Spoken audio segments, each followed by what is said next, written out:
अपराधी किसी दूसरी दुनिया से नहीं आते, अपने आसपास ही होते हैं। बेटी, घर कब आओगी? देखिए सुपर क्राइम टाइम। अपना ख्याल रखना।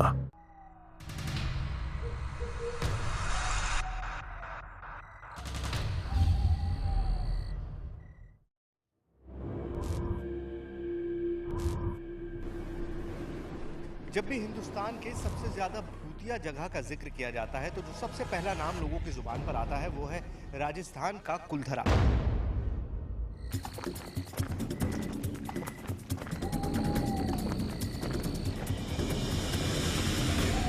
680 साल पहले से आबाद था। 214 साल हो गए इस गांव को खाली। उसके बाद यहाँ कोई भी बसने नहीं आया, वीरान पड़ा है। यहाँ कुछ ऐसी आत्माएं रात को भटकती है, तो जिस दिन जैसे पूर्णिमा वाले दिन, उस दिन तो कोई आता ही नहीं है।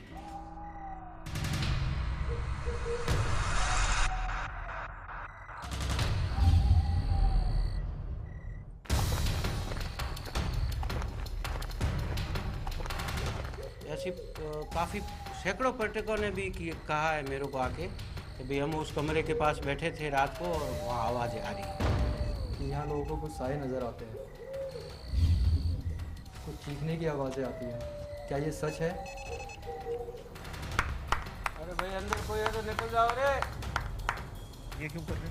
ये मतलब अगर कोई आत्मा वगैरह है तो निकल जाए।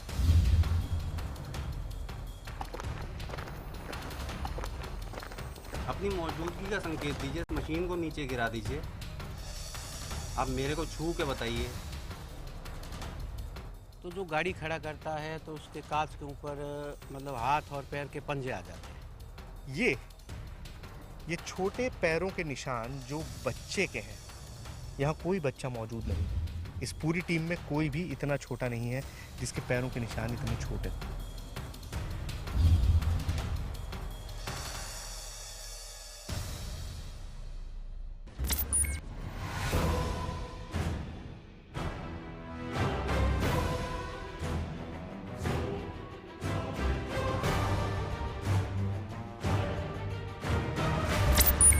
ये कहानी है 200 साल पुराने एक अनसुलझे राज की,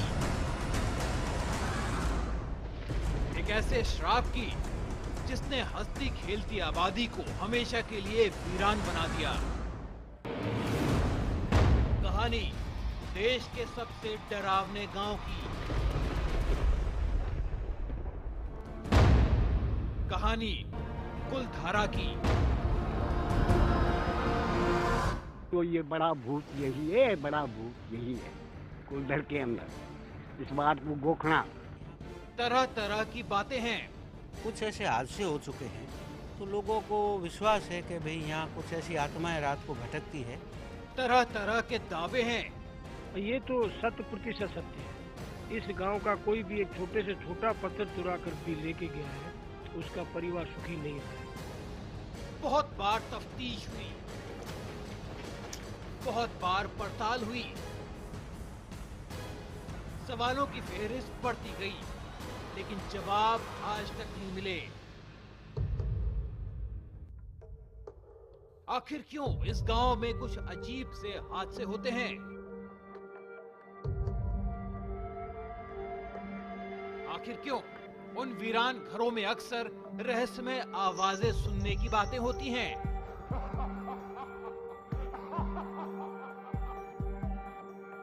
आखिर क्यों आसपास की आबादी को दिन के उजाले में भी यहां जाना मंजूर नहीं होता?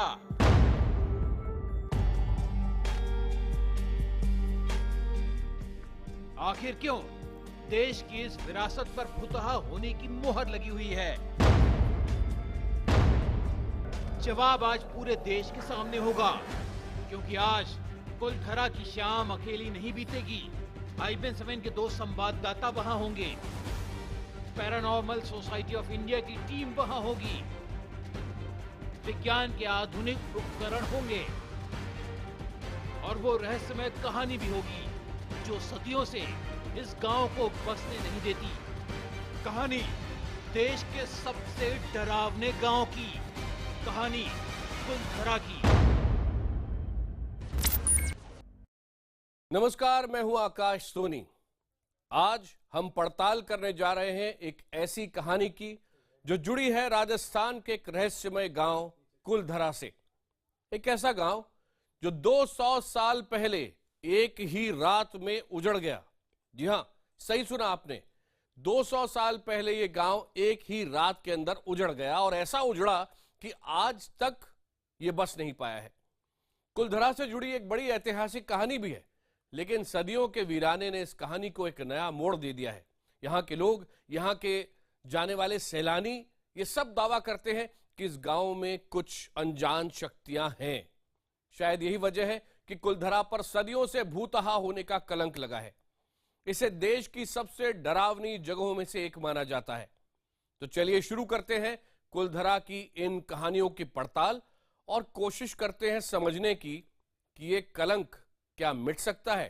क्या कैमरे के सामने कुलधरा का सच हम पूरे देश को दिखा सकते हैं जो 200 साल से कायम है। आइए देखते हैं।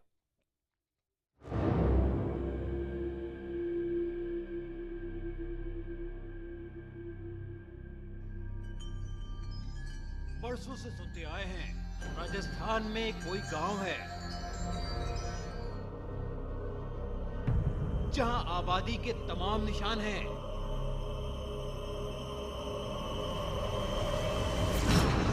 लेकिन जिंदगी का नामो निशान नहीं। जो 200 बरस पहले ऐसा उजड़ा कि आज तक बस नहीं पाया। कोई रहना भी चाहे तो अनजान ताकतों का खौफ सामने आ जाता है।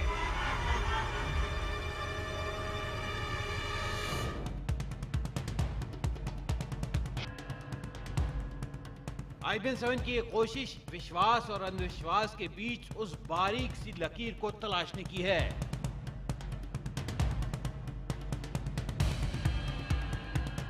हम नहीं जानते कि जो पहली 200 सालों से नहीं सुलझी वो आज सुलझ पाएगी, लेकिन हम इतना जरूर जानते हैं कि कुलधरा की जिन गलियों में, जिन खंडरों में आज तक कोई नहीं गया, वहां हम जरूर जाएंगे। जहां दिन के उजाले में भी इंसान की हिम्मत जवाब दी जाती है, वहां विज्ञान के कुछ प्रयोग आजमाएंगे।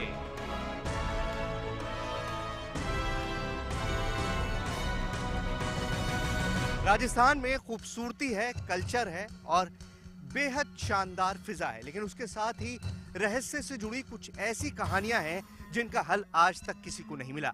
ऐसी ही एक कहानी है कुलधरा की, एक ऐसा गांव जो सदियों पहले बसा और फिर एक ही रात में उजड़ गया।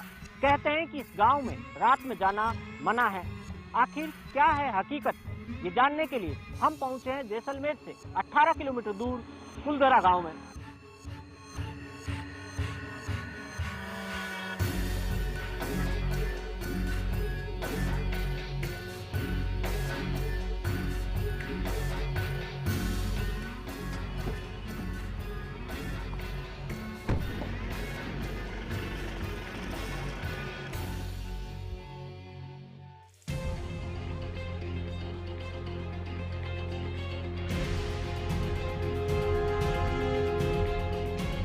कुलधरा की कहानी शुरू हुई थी आज से करीब 200 बरस पहले, जब कुलधरा खंडहर नहीं था, बल्कि आसपास के 84 गांव पालीवाल ब्राह्मणों से आबाद हुआ करते थे।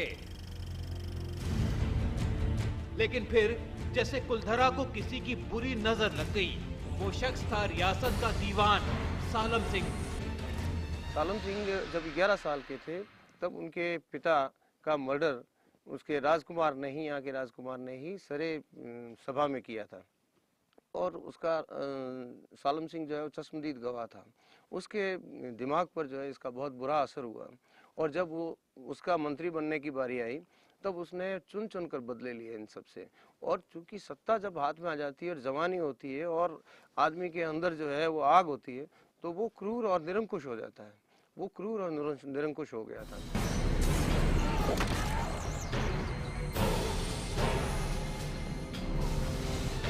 जब वो वापस दीवान बना तो पालीवालों पे फिर टैक्स लगाने की कोशिश की उन्होंने और पालीवाल चूंकि इसी शर्त पे बैठे थे कि हम टैक्स नहीं देंगे। नाजायज टैक्स का सिलसिला खत्म भी नहीं हुआ था कि पालीवाल ब्राह्मणों की जिंदगी एक और भंवर में फंस गई। गांव के एक पुजारी की बेटी पर सालेम सिंह की बुरी नजर पड़ी और वो खूबसूरत लड़की जैसे सालेम सिंह की जिद बन गई। सालेम सिंह ने उस लड़की से शादी करने के लिए गांव के लोगों को चंद दिनों की मोहलत दी। ये लड़ाई अब गांव की एक कुंवारी लड़की के सम्मान की बन गई और गांव के आत्मसम्मान की भी। इसी मंदिर के अंदर पालेवाला ब्राह्मण की बच्ची कन्या सेवा करती हुई बच्ची को देख लिया तो उसने बोला इस लड़की से शादी करेंगे। हम पालेवाल ब्राह्मण है भैया, हमारी गोत्र सबसे हमारा धर्म अलग है, हमारी बच्ची नहीं लेंगे। लेकिन अपने को क्या करना है, ऐसे करो एक रात के अंदर, कितने समय में, एक रात के अंदर अपने जैसलमेर जिले में जो 84 गांव पालेवाल ब्राह्मण लोग है, 3-3, 4-4 मेजलियाँ मेडियाँ मंडी छोड़ के, घर धनपुरी से भंडार भरा छोड़ के, राम धर्म से गाय के बिछड़े बाड़ा के अंदर छोड़ के, अपना सत्य, अपना धर्म, अपना कर्म लेके जैसलमेर जिला छोड़ देना, लेकिन अपना लड़की इसको नहीं जाए।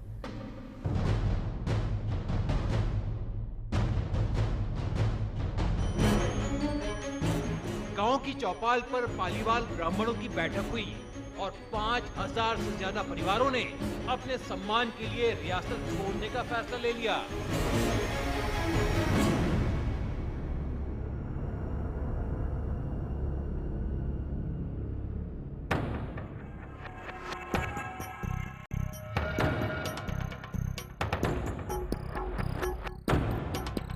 अगली शाम कुलधरा कुछ यूं वीरान हुआ कि आज परिंदे भी इस गांव की सरहद में दाखिल नहीं होते।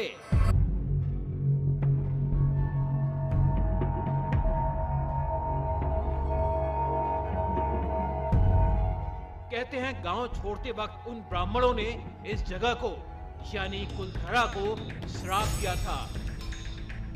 जो भी यहाँ पर बसेगा उसका कल्याण नहीं हो सकता, उसके जो वंश है वो आगे नहीं बढ़ सकता। ये गांव श्रापित गांव है। कहा जाता है कि तभी से आज तक ये वीरान गांव रूहानी ताकतों के कब्जे में है।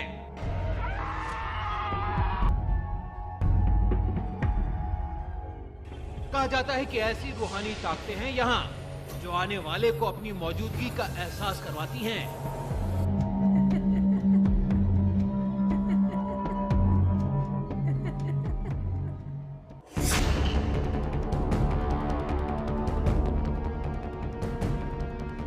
बदलते वक्त के साथ 82 गांव तो दोबारा बन गए, लेकिन 2 गांव तमाम कोशिशों के बावजूद आबाद न हो पाए। एक है कुलधरा तो दूसरा खाबा। कुलधरा की कहानी आपने समझ ली और अब जब सूरज डूब रहा है उस वक्त हम पहुंच गए हैं कुलधरा। तो कुलधरा हम पहुंचे हैं पैरानॉर्मल सोसाइटी ऑफ इंडिया की टीम के साथ। और सबसे पहले मैं आप लोगों से ये जानना चाहूँगा कुलधरा के बारे में कितना सुना है आप लोगों ने? सर जिससे ज़ुबान से सुनो वो यही कहता है कि कुलधारा में शाम के समय जाना मना है, और जो भी गया है तो उसके साथ कुछ ना कुछ अजीब वहाँ पर हुआ है।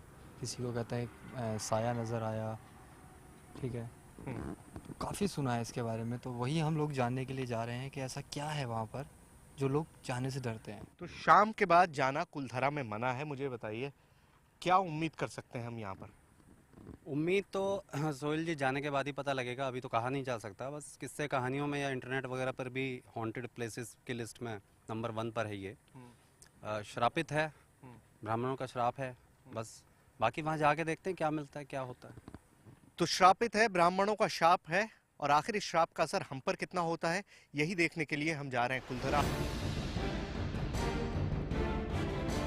जैसलमेर से करीब 18 किलोमीटर के सफर के बाद हम कुलधरा पहुंच गए। सब कुछ वैसा ही जैसा बताया गया था। ये मकान जैसे आज भी अपने अतीत की गवाही देते हों। घर के आंगन, चौखट, सीढ़ियां, कमरे सब कुछ वैसे ही हैं जैसे उस रोज थे। ये गांव अब भारतीय पुरातत्व विभाग यानी ASI के संरक्षण में है, जिसे दिन की रोशनी में सैलानियों के लिए रोज खोला जाता है।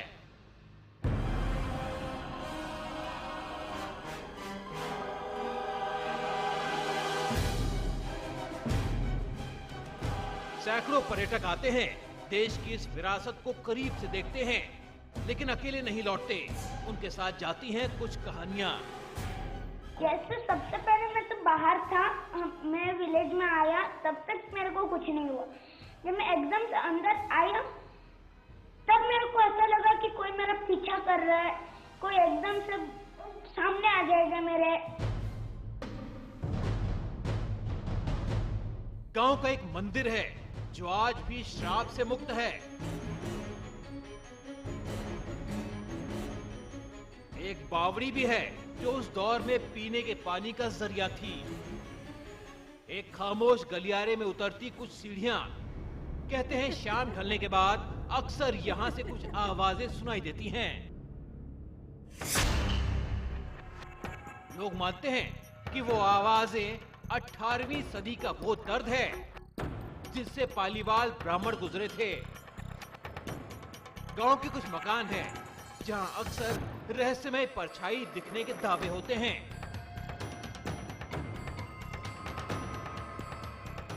दिन की रोशनी में सब कुछ इतिहास की किसी अजीब सी कहानी जैसा लगता है, लेकिन शाम ढलते ही कुलधरा के दरवाजे बंद हो जाते हैं। और ऐसा कहा जाता है कि उसी के बाद दिखने लगता है रूहानी ताकतों का एक रहस्यमय संसार। लोग कहते हैं कि रात के वक्त यहाँ जो भी आया उसके साथ कोई ना कोई हादसा जरूर हुआ। कुछ वक्त पहले कुलधरा के रहस्य की पड़ताल करने वाली एक टीम भी ऐसे ही एक हादसे का शिकार बनी। शाम के वक्त उनका ड्रोन कैमरा आसमान से गांव की तस्वीरें ले रहा था।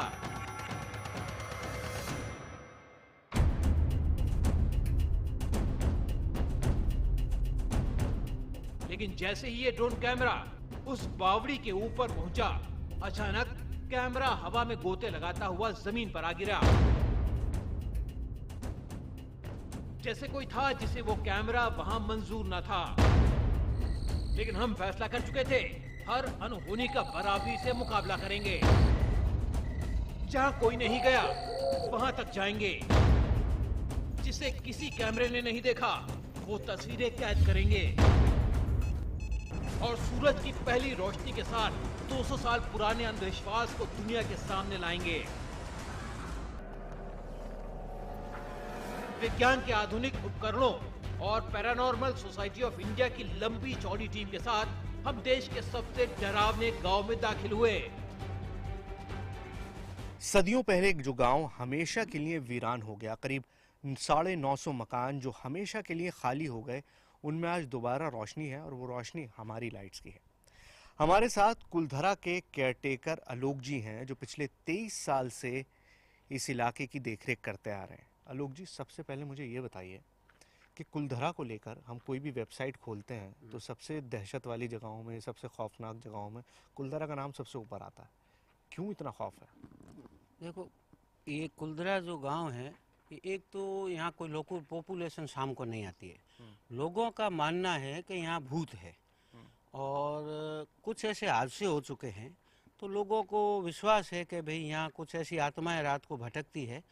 तो जैसे पूर्णिमा वाले दिन, उस दिन तो कोई आता ही नहीं है। जैसे अभी मैंने कुछ और जगहों पे भी पढ़ा ये बात कि जिसने भी आने की हिम्मत की उसके साथ कुछ ना कुछ अजीब घटता है। क्या क्या घटनाएं घटती हैं? देखो, एक तो जैसे गाड़ी है, तो जो गाड़ी खड़ा करता है तो उसके कांच के ऊपर मतलब हाथ और पैर के पंजे आ जाते हैं। तो एक तो जो वापस जाता है तो वैसे डर जाता है कि गाड़ी पे कैसे आ गए। या कुछ जैसे बच्चे हैं तो उनको उठा के ले जाते हैं तो उनमें वजन ज़्यादा हो जाता है। अच्छा, बच्चों का वजन बढ़ जाता है। या कुछ ऐसी है जो डरावनी आवाज़ें आती है। सभी लोग डरते हैं नरमुंड से। आपने नरमुंड की माला पहनी हुई है? तो देखिए कि मैं यहाँ रहता हूँ और मेरे भूत दोस्त हैं। अच्छा, ठीक है। मैं 14 साल से यहाँ कैंटीन वगैरह चला रहा हूँ चाय की, तो मेरे ये दोस्त बन गए और मैं अकेला रहता हूँ और कभी चला जाता हूँ सिटी में और यहाँ बैठा रहता हूँ। अब ये मेरे दोस्त बन गए हैं, तो मेरे को इनसे कोई खौफ नहीं है और वो मेरे को कुछ नहीं करते। तो आपने अपने दोस्तों से मुलाकात की है? जरूर, सैकड़ों बार करी है। आलोक के दावों की माने तो आज की रात कुलधरा की अनजान ताकतें हमारा भी रास्ता रोकेंगी। हमारी गाड़ियों पर कुछ रहस्यमय निशान भी मिलेंगे। हमारे उपकरणों पर कुछ अजीब सी आवाजें कैद होंगी।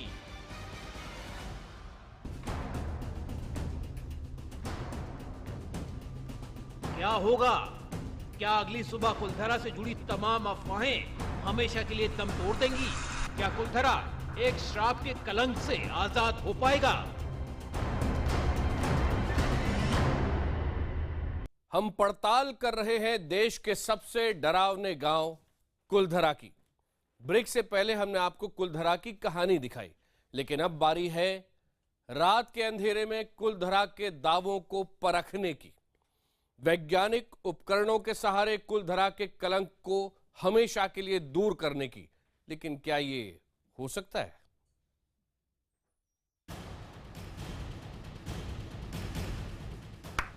अरे भाई अंदर कोई है तो निकल जाओ रे। ये क्यों कर रहे हैं? ये मतलब अगर कोई आत्मा वगैरह है तो निकल जाए। क्या कोई हमारे आसपास है जो अपनी मौजूदगी बता सके हमें? क्या है, क्या है? ये किसी बच्चे के पैरों के निशान हैं। इसका मतलब है उनकी आत्माएं आज भी यहाँ है। पहले भी खूब लोग आए जिन्होंने कहा नहीं होता है, तो अभी आप भी देखोगे तो विश्वास कर लोगे। तो किसी पे हाथ के पंजे आते हैं, किसी के पैर के पंजे आएंगे, कोई बच्चों के आएंगे और किसी के ऊपर तो ब्लड तक आ जाता है। कुलधरा की अंधेरी रात,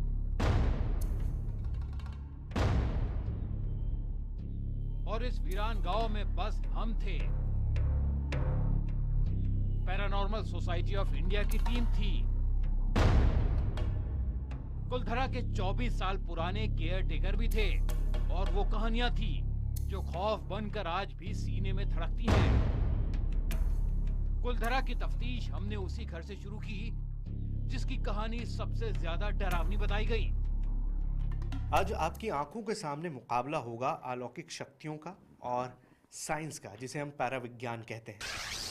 आलोक जी ये दावा कर रहे हैं कि ये वो कमरा है आपके पीछे, जो आपको दिखाई दे रहा है हमारे पीछे, ये वो कमरा है जहाँ से आवाज़ें आती हैं। आलोक जी किस तरह की आवाज़ें आती हैं? इसमें आवाज़ें चीखने की आती है जो लेडीज़ की होती है कि भाई मेरे को बचाओ, या कुछ ऐसे चिल्लाने की वो आती है।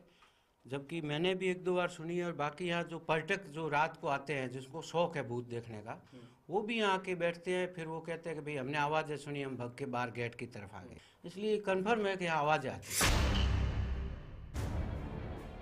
200 बरस पहले ये कमरा उसी लड़की का था जिसकी चाहत में दीवान सालम सिंह ने कुलधरा के लोगों पर जुल्म ढाए थे। पलायन के वक्त वो लड़की यहाँ से चली गई, लेकिन हमें बताया जा रहा था कि बरसों बाद उसकी आत्मा यहीं लौट आई, अपने आशियाने में, अपने कुलधरा में, अपने घर में। और ये वही डरावना कमरा है जहाँ ये मंदिर के पास वाला है जो पुजारी का हुआ करता था, उसमें आवाज़ें खूब आती है। पुजारी के कमरे से लड़की की आवाज़ आना, एक कहानी भी है उसके पीछे, क्योंकि वो जैसे पुजारी की लड़की से जो यहाँ का दीवान था सालम से, वो शादी करना चाहता था और उन्होंने मना कर दिया था। तो फिर उसने अत्याचार लोगों के ऊपर किए, तो उनकी आज आत्माएं भटक रही है, तो वो उनकी आवाज़ आना मुमकिन है। गोविंद, आत्माएं भटक रही हैं, आवाज़ें आना पूरी तरह से जायज़ है, तो क्या कहते हो तुम इस बारे में? सर इसके बारे में हम लोग अपने इक्विपमेंट्स में चेक करेंगे और फिर उसके बाद ही बता पाएंगे इन बातों में कितनी सच्चाई है। अब बारी थी पैरा विज्ञान की कुछ आधुनिक मशीनों के सहारे इसी कमरे का सच देखने की। गोविंद K2 मीटर के जरिए ये देखने की कोशिश में थे कि क्या हमारे आसपास कोई ऊर्जा मौजूद है जिसे इलाके के लोग अलौकिक शक्ति मानते हैं। क्या कोई हमारे आसपास है जो अपनी मौजूदगी बता सके हमें? आप 3 लाइट जला करके बता सकते हैं? 3 लाइट, यानी ये साफ हो जाएगा कि यहाँ कोई ऊर्जा है। क्या आप इस मशीन में लाइट जला करके बता सकते हैं? लेकिन अब तक K2 मीटर पर कोई हरकत कैद नहीं हुई। आप 3 लाइट जला करके बता सकते हैं? गोविंद की टीम करीब आधे घंटे तक इस कमरे की पड़ताल करती रही, लेकिन न K2 मीटर पर कोई हरकत आई, न मोशन सेंसर पर।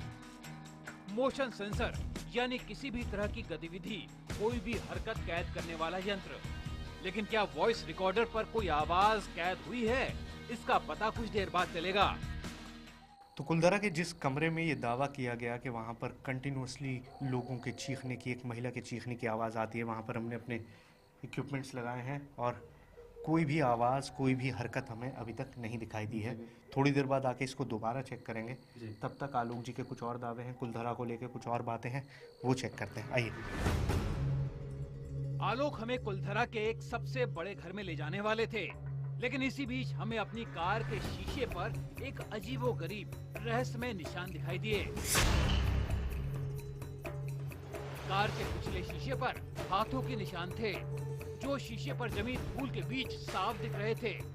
आलोक दावा कर रहे थे कि ये निशान कुलधरा में मौजूद अदृश्य शक्तियों के हैं। देखिए, मैं अंधविश्वास पे बिल्कुल भरोसा नहीं करता हूँ और IBN7 की हमेशा कोशिश होती है कि आपके अंधविश्वास को दूर करें, इस तरह के मिथ्स को तोड़ें। लेकिन एक बात है जो मैं आपसे शेयर करना चाह रहा हूँ। आलोक जी ने हमसे कहा था कि आपकी गाड़ी के शीशों पर निशान बनेंगे। निशान आएंगे हाथ के पंजों के और पैर के पंजों के। हाथ के पंजों के और पैर के पंजों के। अब हम वापस जब अपनी गाड़ियों के पास आए हैं तो एक हाथ का निशान, एक पंजे का निशान यहाँ पर बना हुआ है। मैं आपको दिखाऊं, ये मैं अपने हाथ से दिखाता हूँ। ये देखिए, ये एक हाथ का निशान यहाँ पर बना है। आलोक जी, क्या है ये? ये देखो, जो रात को यहाँ गाड़ियाँ आती है उसके मतलब 100% गाड़ियों पे ये निशान आ जाते हैं। मतलब ये दावा है कि यहाँ कुछ ऐसी आत्माएं या कुछ ऐसी अलौकिक शक्तियाँ हैं जो ये पंजे लगाती है, मतलब वो यहाँ रहती है। हम ये सोचकर आगे बढ़ गए कि शायद हमारी ही टीम के किसी सदस्य का हाथ अनजाने में कार के शीशे पर लग गया हो और ये निशान उसी के हों। कुलधरा में 970 मकानों के खंडर हैं तो 970 कहानियां भी हैं। आलोक जी अब हमको एक ऐसी जगह लेकर आए हैं जिसकी कहानी एक चोरी से भी जुड़ी है और एक बहुत बड़े हादसे से भी। आलोक जी, ये जो जगह है क्या है और क्या हुआ था? ये इस गांव का सबसे बड़ा मकान है। यहाँ जो इस गांव का प्रधान था आखिरी, रुद्रदत्त पालीवाल, वो रहता था, उसका रेजिडेंस था और वो पैसे वाला था। और इसी मकान में एक अंडरग्राउंड बना है। आज से 15-16 साल पहले कुछ फॉरेनर लोग यहाँ आए थे, तो उनके पास कुछ ऐसी मशीनें थी जो मेटल डिटेक्टर की, तो उन्होंने यहाँ कुछ खुदाई करी थी। इसी अंडरग्राउंड से सोना चांदी के सिक्के निकाले थे। फिर वो गांव वालों की सूझबूझ और पुलिस की थोड़ी सतर्कता से पकड़े गए। घर का जो मालिक था वो बहुत ही बड़ा तपस्वी और पुजारी था, तो पैसे वाला था, इसमें गड़ा हुआ धन था। और लोग कहते हैं कि जहाँ गड़ा हुआ धन होता है वहाँ कोबरा रहता है, और इसी अंडरग्राउंड में आज भी ये कोबरा विद्यमान है। ये कहानी अब तक हमारे लिए सिर्फ एक कहानी थी, जिसकी तफ्तीश के लिए हम इस घर के भीतर दाखिल हुए। घर वाकई बड़ा था, जो उस दौर के आलीशान मकानों की गवाही दे रहा था। हमें बताया गया कि इसी घर में एक छोटी सी कोठरी है, जिसमें मौजूद एक तहखाने में पालीवाल ब्राह्मणों का खजाना हुआ करता था।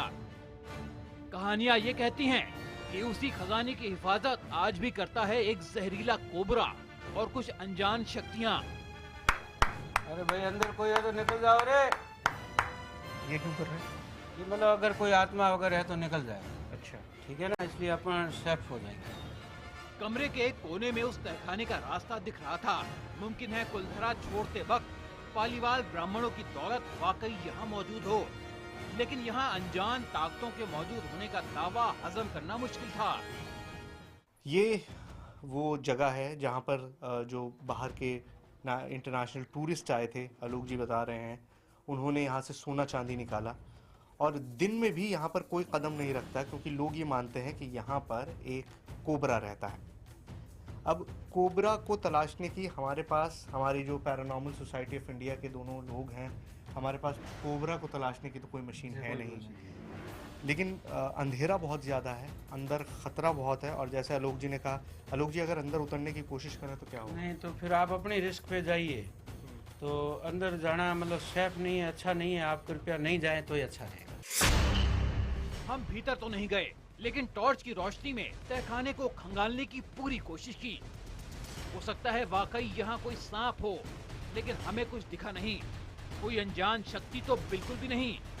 हमारी अगली मंजिल थी कुलधरा की सबसे डरावनी जगह, यानी वो बावड़ी, जहाँ सिर्फ स्थानीय लोग ही नहीं बल्कि हजारों सैलानियों ने भी रहस्यमय साए देखने के दावे किए हैं। लेकिन उससे पहले जरूरी थी आलोक के उस दावे की पड़ताल कि यहाँ रात में आने वाली गाड़ियों पर हाथों के कुछ निशान दिखाई देते हैं। तो अब रात के करीबन 11:30 बज रहे हैं और हम बहुत देर से यहाँ पर आसपास घूम रहे थे। वापस उस जगह पर आए हैं जहां हमारी गाड़ियां खड़ी हैं और उनको चेक करेंगे। मुझको ये बताइए, क्या गाड़ियों पे आपने दावा किया था कि निशान मिलेंगे? ऐसे है कि 101% मिलेगा। आज आप नहीं हो, पहले भी खूब लोग आए जिन्होंने कहा नहीं होता है, तो अभी आप भी देखोगे तो विश्वास कर लोगे।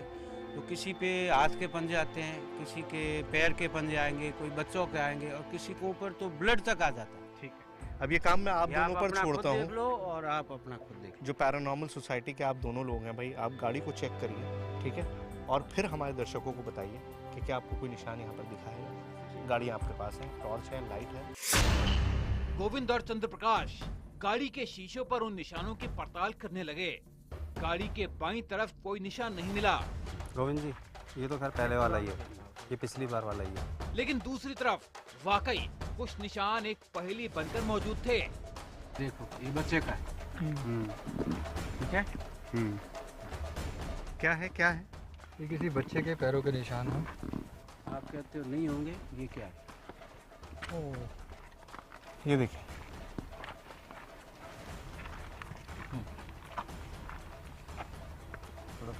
इसका मतलब है उनकी आत्माएं आज भी यहाँ है। गाड़ी के शीशे पर धूल और उस धूल के बीच हाथों के निशान होना समझ में आता है, लेकिन हमारी गाड़ी पर मौजूद बच्चे के पैरों के निशानों ने हमारे होश उड़ा दिए। आखिर ये कैसे हो सकता है? हमने अपनी आंखों से देखा था कि कुछ देर पहले तक गाड़ी पर कोई निशान नहीं था। हो सकता है अंधेरी की वजह से किसी के हाथ गाड़ी पर लगे हों, लेकिन बच्चे के पैरों के निशानों की मौजूदगी एक सवाल खड़े कर रहा था। मैं अंधविश्वास पे कतई यकीन नहीं रखता, इन बातों पर कतई यकीन नहीं रखता, लेकिन अभी जो कुछ हुआ उसके लिए मैं थोड़ी सी एक्सप्लेनेशन आप लोगों को देना चाहता हूँ। मैंने पूरी टीम यहाँ पर, हमारे जो लोग हैं यहाँ पर इस वक्त कुलधरा के कई किलोमीटर के एरिया में, वो सब आपके सामने खड़े हैं, सिवाय मेरे कैमरामैन के और एक अटेंडेंट के जो लाइट लेकर खड़े हुए हैं। लेकिन मैं आपको एक चीज़ दिखाना चाहता हूँ इन निशानों के बारे में। आप लोग यहीं रुकिए, आइए। ये निशान जो गाड़ी पे एक हाथ का है, उसे हम एक्सप्लेन कर सकते हैं कि भाई किसी का हाथ लग गया होगा, जबकि कोई यहाँ पर नहीं आया। लेकिन ये छोटे पैरों के निशान जो बच्चे के हैं, यहाँ कोई बच्चा मौजूद नहीं है। इस पूरी टीम में कोई भी इतना छोटा नहीं है जिसके पैरों के निशान इतने छोटे हों। आप मान रहे हैं, पैरानॉर्मल सोसाइटी ऑफ इंडिया ये मान रही है कि यहाँ पर कुछ मौजूद है? अभी नहीं, मैं इस चीज़ को नहीं मान सकता सोहेल जी, क्योंकि सिर्फ मैंने कहा ना ये फिंगरप्रिंट्स बच्चे के दिख रहे हैं, मैं इस चीज़ को मान रहा हूँ। जो आँख देख रही है वो मैं मान रहा हूँ, लेकिन अब अगर कुछ कहा जा सकता है तो फिर मेरी जो वीडियोग्राफी है, फोटोग्राफी है, मेरे ईवीपी। ये निशान किसने बनाया? नहीं, ये इस निशान को तो जस्टिफाई मैं नहीं कर सकता। हमें शक हुआ कि कहीं यहाँ के केयर टेकर, यहाँ के गाइड लोगों को बहकाने के लिए गाड़ी पर ऐसे निशान तो नहीं बनाते, लेकिन यहाँ हमारी टीम के अलावा दूर दूर तक कोई न था। केयरटेकर आलोक हमारे साथ ही मौजूद थे। फिर ये निशान गाड़ी पर कैसे आए, इसका हमारे पास कोई जवाब नहीं था। इन निशानों की एक्सप्लेनेशन न मेरे पास है, न पैरानॉर्मल सोसाइटी ऑफ इंडिया के पास है, सिर्फ आलोक जी के पास है, जिनका दावा है कि भूत है नहीं है, मैं इस बारे में कुछ नहीं कह सकता। लेकिन एक जगह बाकी है जो इस पूरे कुलधरा की सबसे ज्यादा भूतिया जगह है। वहां चलते हैं और ये फैसला करते हैं कि आखिर कुलधरा में है क्या। वो जगह है कुलधरा की बावड़ी। जमीन से सैकड़ों फीट नीचे पानी का एक कुआं। कहते हैं वहां जो भी गया अनजान शक्तियों से मिले बिना लौटा नहीं।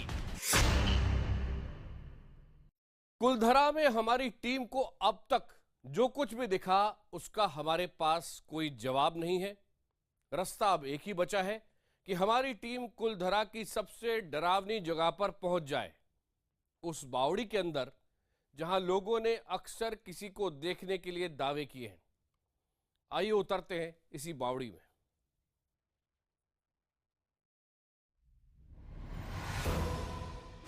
ये सफर था कुलधरा की सबसे डरावनी जगह का। खामोश गलियों के बीच कुछ अनजान से रास्ते, दूर दूर तक रोशनी नहीं। हमें बताया गया कि थोड़ी ही दूरी पर है कुलधरा की वो बावड़ी जहां दहशत रात और दिन में कोई फर्क नहीं रखती। 200 साल पहले ये बावड़ी कुलधरा में पानी का इकलौता जरिया था, लेकिन आज बावड़ी में पानी तो है, लेकिन जिंदगी का कोई निशान नहीं। कुलधरा गांव की ये पग बावड़ी है, यानी वो जगह जहां से इस पूरे गांव को पानी मिला करता था। लेकिन आज यहां से एक ही चीज मिलती है और वो है खौफ। आलोक जी हमारे साथ हैं जो इसके बारे में बताएंगे। मैं आपको बता दूं कि हमारी पैरानॉर्मल सोसाइटी ऑफ इंडिया की जो टीम है वो अंदर लगी हुई है अपने इक्विपमेंट्स के साथ ये तलाशने में। लेकिन उससे पहले आप ये जानिए कि आखिर इस पग बावड़ी से जुड़े हुए किस्से क्या हैं। आलोक जी, सबसे ज़्यादा खौफ इस पूरे गांव में अगर किसी चीज़ का है तो वो यहीं पर है। हाँ सही बात है, ये पग बावड़ी है सबसे डरावनी जगह है। तो ये क्या है, पग बावड़ी जो महिलाओं के पानी भरने का स्थल था, तो मतलब पूर्णिमा वाले दिन ऐसा महसूस होता है कि इस गांव में उजाला हो गया है, गायें आ गई है, घंटियाँ बज गई है, लोग मतलब घटी पीस रहे आटे की, ऐसा महसूस करते हैं। और यहाँ पायला की बजने की आवाज़ आती है कि भाई पनियारियाँ चल रही है, पानी लेके जा रही है। और अरट वगैरह जो चलता था पानी का पहले वो आ रही है, ऐसे पशुओं की आवाज़ वगैरह वो लोग ऐसा महसूस कर रहे हैं और अभी भी लोग करते हैं। पैरानॉर्मल सोसाइटी ऑफ इंडिया की टीम बावड़ी के भीतर अपने प्रयोग आजमाती रही। तो बस मैं आपसे आपकी जो अज्ञात शक्तियाँ हैं उनका आह्वान करना चाहता हूँ। आप एक बार मेरी इस मशीन के सामने आके इसकी लाइट जला दीजिए, तो मैं मान जाऊँगा कि आपकी मौजूदगी यहाँ है। या फिर आप सिर्फ लोगों को डरा सकते हैं, धमका सकते हैं, गाड़ियों पर हाथ के निशान बनाना, ये सब किस्से कहानी है। मोशन सेंसर की बत्तियां नहीं जली तो K2 मीटर का सहारा लिया गया। अगर आप हैं हमारे आसपास, जैसा यहाँ के बारे में लोग बोलते हैं, तो क्या इस पर 3 लाइट जला करके बता सकते हैं, ताकि हम भी आपकी शक्ति को जान सकें। K2 मीटर के मुताबिक यहाँ हमारे अलावा कोई दूसरी ऊर्जा नहीं थी, यानी कुलधरा की सबसे डरावनी जगह पर इन उपकरणों ने किसी अनजान शक्ति के होने का कोई प्रमाण नहीं दिया। पिछले करीबन आधे घंटे से आप यहाँ पर सेशन कर रहे हैं, पसीनों में आपका बुरा हाल हो गया है इस बावड़ी में। मुझे बताइए, जैसा कि हमने किस्से सुने, कुछ दिखाई दिया? सोहेल जी, मैंने जैसा कि पहले भी कहा था कि इस जगह के बारे में जो भी चीज़ें हैं वो सिर्फ दादी नानी के किस्सों में कैद है। मैं तो साइंटिफिकली ये चीज़ नहीं कह सकता कि ऐसी कोई भी चीज़ मौजूद होगी, क्योंकि एक छोटी सी चीज़ का दिखना या मौजूद होना तो वो साबित नहीं करता कि यहाँ पर जो है अनजानी ताकतें मौजूद हैं, भूत प्रेत। हमारी टीम ने बावड़ी के आसपास मौजूद कुछ पुराने घरों में भी ऐसे ही प्रयोग आजमाए, लेकिन पैरा विज्ञान की किसी भी मशीन पर कोई हरकत कैद नहीं हुई।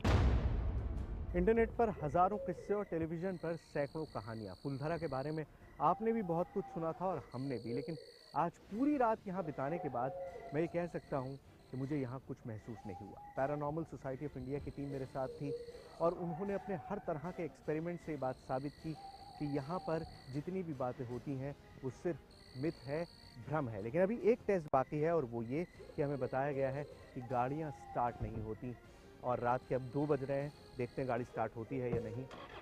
और देखिए, एक ही बार में गाड़ी स्टार्ट हो गई, यानी वक्त आ गया है हमारा आपसे अलविदा लेने का। अगली बार आपसे इसी तरह के फिर किसी रहस्य के साथ मुलाकात होगी, तब तक के लिए इजाजत दीजिए। नमस्कार।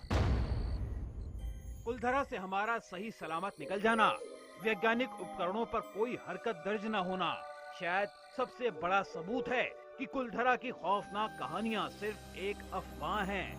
ये सच है कि कुलधरा से हजारों परिवारों का पलायन हुआ। ये भी सच है कि कुलधरा पर एक शैतान की नजर थी।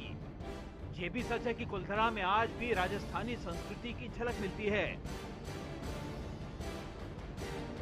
दिन के उजाले में सैकड़ों सैलानी आते हैं, सरकार को राजस्व का फायदा मिलता है। लेकिन ये भी सच है कि कुलधरा में आत्माओं की कहानियां सिर्फ एक वहम, सिर्फ एक कलंक है। कुलधरा दिन के उजाले में भी सुरक्षित है और रात के अंधेरे में भी। इसीलिए आप भी जाइए देश की विरासत को देखने, राजस्थान का स्वर्णिम इतिहास समझने और एक बेमिसाल संस्कृति को खुद महसूस करने। जी हाँ, कुलधरा को इस कलंक से आजादी मिल चुकी है।